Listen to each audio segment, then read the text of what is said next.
Hey, Lake Point, Pastor Michael here to get you caught up on Sunday's message. In it, Nate unpacked the 21-day challenge, the heart behind it, the reason we all need it, and what we're committing to do together. The 21-day challenge is designed to help people grow in spiritual vitality. Now, what does that mean? Great question. Spiritual vitality means having a vibrant spiritual life. It means experiencing God's presence, and it means being energized by the Holy Spirit. Our mission here at Lake Point is to help people love God and others wholeheartedly. And without spiritual vitality, that's impossible. I mean, have you ever heard someone describe their faith as lukewarm? In all honesty, we all seem to go through certain seasons where our spiritual vitality is a little lacking. In theological terms, it's something referred to as cold orthodoxy, where you continue to affirm biblical faith and doctrine, but your heart is not experiencing God's life-giving presence on a regular basis. The reason why our spiritual vitality is so often missing in our lives is because we're too busy and too distracted to be aware of God's presence. A study done on 20,000 Christians over the course of 5 years found that Christians are assimilating to a culture of busyness, hurry, and overload, which leads to God becoming more marginalized in their lives, which leads to a deteriorating relationship with God, which leads to Christians becoming more susceptible to secular assumptions for how to live, which leads to more conformity to a life of busyness, hurry, and overload. Now, here's the crazy thing about that study is it actually was completed 20 years ago, right around the time when the first iPhone was released. If you know anything about technology, you know that the digital revolution has caused our lives to speed up, not slow down. So much so that we now suffer from what mental health professionals call hurry sickness. Hurry sickness is a behavioral pattern characterized by continual rushing and anxiety. It's everywhere. It's found in almost every home. It's robbing us of our ability to be present and pay attention to the most important things in our lives. It's caused us to not be present and attentive to God, to not be present and attentive to people, to not be present and attentive to our soul. Now, a powerful truth that Nate shared is who we become is a direct result of what we pay attention to. Our attention is a limited thing. You only have so much of it. It's kind of like money.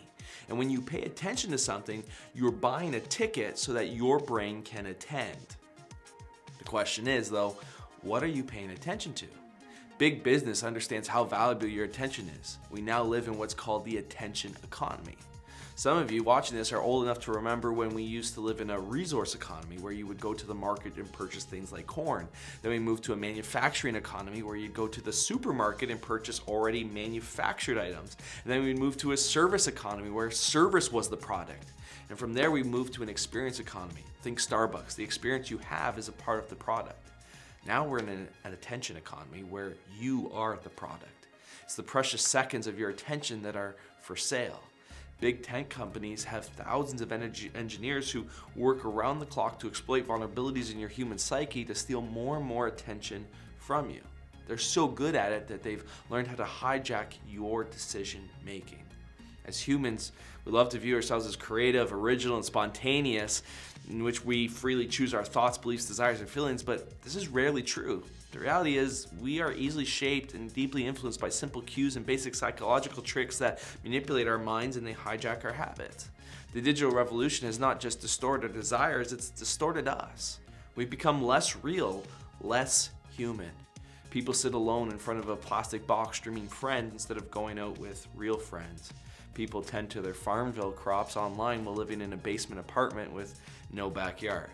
Men have sex with two-dimensional screen images while a willing spouse is sleeping in the room next door. You see, real life struggles to compete with the short-term payoff we can get from the fake world of the supernormal. This is true in pretty much every arena of our lives. I mean, take junk food, for example. It takes the taste of natural foods and it exaggerates it. It makes it more appealing. Our tastes get distorted and it begins to change, and real food that our body needs gets ignored while we reach for another bag of Doritos. But here's the problem. Junk food ultimately leaves us feeling dissatisfied. Author Brant Hansen says it best. He says, we're addicted to the dopamine hit we get from supernormal stimuli, but it's an unending treadmill because the dopamine never gives us what we're really looking for. It just keeps us looking for more. Think about how many times a day you reach for your phone for no reason. As Nate shared, the average person touches their iPhone 2,600 times a day, and the average person spends 7 hours online. Why? Because we become conditioned for that next dopamine hit over and over again. Mark Sayers writes that big business, big data, and big porn's ability to reshape our inner world is unparalleled in human history. And it's led to a host of destructive behaviors that are now normative in society. Irritability, hypersensitivity, restlessness, workaholism, emotional numbness, out of order priorities, lacks of self-care, escapist behaviors, and isolation. It's why every new year we invite everyone in grade 8 and older to sign up and take the 21-day challenge. In doing so, you're making a commitment to 3 things. First, a digital detox. You're taking a break from social media and streaming services. The majority of us are addicted to our devices. Whenever we are uncomfortable, lonely, tired, upset, or bored, we reach for a device. This is not so much a character flaw as it is big tech companies becoming increasingly successful exploiting vulnerabilities in our human psychology to make us addicted to the next dopamine hit. But if we're going to prioritize a healthy soul, then we got to actually fight back and set down the device.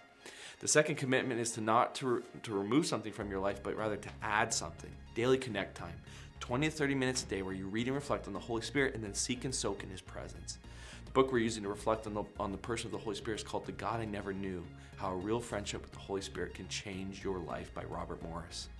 John Mark Comer writes this, he says, "The noise of the modern world makes us deaf to the voice of God, drowning out the one input we need most. The intent behind the daily connect time is to attune our ear to the voice of God. So often the voice of the Spirit is drowned out by the voice of this present age, and we lose our capacity to recognize God's voice."